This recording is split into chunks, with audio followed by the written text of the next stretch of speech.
Welcome back. President Biden is reallocating $860 million of COVID relief money to house unaccompanied migrants at the border. This with an administration official saying that the cost for housing these children has gone up $1.7 billion as the result of the COVID-19 precautions. Joining me right now is Texas Congressman, Foreign Affairs Committee member, and Homeland Security Committee member August Pfluger. Congressman, it's good to see you. You are on all of the committees that matter in this regard for what we're talking about. Your reaction to shifting this money now to not change the policy at the border, but expand the housing so that we can actually accommodate these migrants, and that comes with a cost.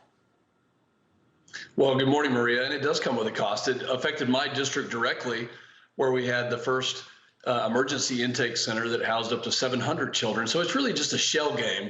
Nothing has gotten better. There's still a crisis. The administration refuses to admit this. And now they're going to allocate more money because they realize how many more children are actually coming through. And not just children, but how many more people. We're waiting on the June numbers, but they're record numbers. It is a crisis. We want them to admit this and to reverse course on the policies that will prevent this from happening. Well, look, you just do the math. In the month of May alone, you had 180,000 people apprehended. That tells me that criminal cartels were able to place at least 6,000 people a day on the border in Texas. I mean, that's pretty extraordinary. These people want to get apprehended. They want to get legal and live in America for as long as they can. And that's exactly what happens. They're legal when they're apprehended until they see a judge. Doesn't include all the gotaways, 50, 60, 70,000 gotaways. In the last few months. We don't know what their intentions are. We just saw them on surveillance cameras getting in. How has your district changed as a result of what's going on at the border? Do you see it from a practical standpoint? We absolutely see it. There's more crime.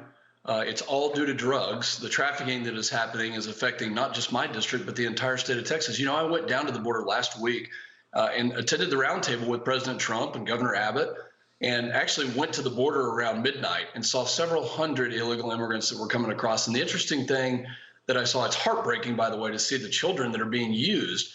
But the law enforcement that were down there, you know, they said, look, this checkpoint right here, you see a lot of kids, but a half a mile to the left, a half mile to the right, that's where the drugs are coming through. That's where the gang members and the cartels are really running the people that we want to catch. And I'm glad you mentioned gotaways, because the administration has failed to really address and estimate what we think the gotaway number is. It's much higher than 180,000, like you mentioned in June.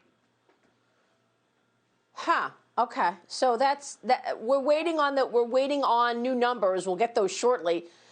For the latest month. You announced a new bill last week ensuring that Border Patrol has what they need to seal tunnels cartels and traffickers are using to smuggle drugs, weapons, and cash into America through the southern border. Tell us about that, because I know that we've had some 90,000 overdoses in America in the last year, largely due to fentanyl. That fentanyl is coming here from that southern border. It is being made in China. You've got criminal cartels working together in China and Mexico, getting that dangerous fentanyl into America.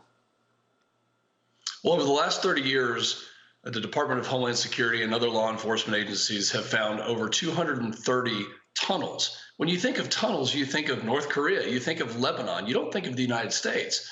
And so my bill not only would address the problem from coming up with a plan and giving Customs and Border Protection the ability to really plan strategically to identify and to counter the tunnels that are coming through. And you're right, they are transmitting an enormous amount of drugs, record numbers of fentanyl and other illicit drugs, but they would also fund Customs and Border Protection to the appropriate level to get after this problem. As somebody who served in the military, when you look at a plan, a defensive plan, you have to look at it from every single angle. This is a growing problem, and we've got to counter it. This bill would do just that. Yeah, I mean, at the same time, you're hearing some of your colleagues, the squad, Alexandria Ocasio-Cortez and her colleagues, say that they want reductions to Customs and Border Patrol budget.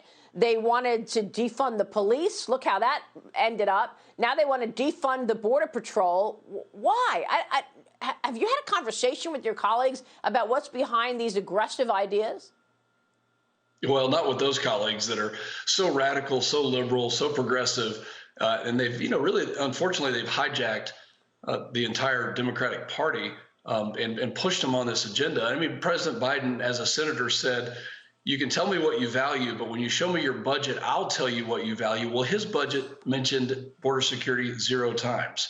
And this is really unfortunate because when you talk to Border Patrol agents, ICE agents, they need resources. They need the wall to continue to be built, and they need other tools like this illicit border or illicit tunnel bill that would allow them to do their jobs, prevent the drugs from coming in, prevent the trafficking of humans. I mean, it's just a tragic situation. President Biden has caused this crisis with his bad policies. Well, you're right about that budget. There's no increase in Homeland Security, and there's a decline in defense spending compared to inflation, and you've got a 22% move higher in spending at the EPA.